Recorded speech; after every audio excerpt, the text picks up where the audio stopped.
C'est une rentrée placée sous le signe de la stabilité institutionnelle.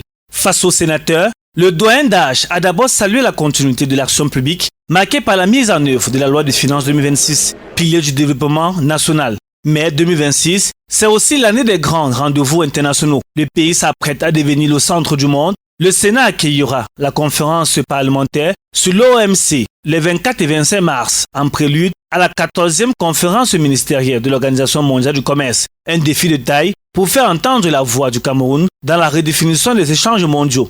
C'est un défi que nous entendons relever afin que la voix des parlements soit entendue sur les questions du commerce international à un moment de redéfinition des règles pour les relations commerciales. Au cœur des préoccupations sociales, la jeunesse. Le Sénat, par la voix de son doyen d'âge, se porte garant du plan spécial de promotion de l'emploi, engagement fort du chef de l'État Paul Biya.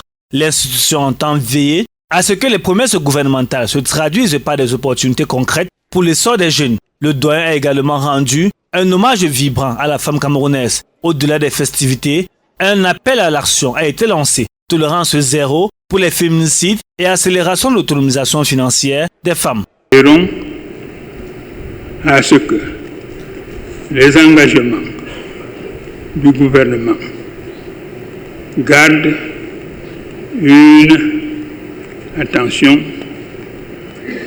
permanente.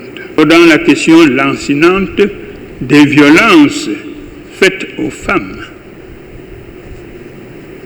pour lancer du haut de cette tribune un vibrant appel pour la fin des féminicides dans la nôtre.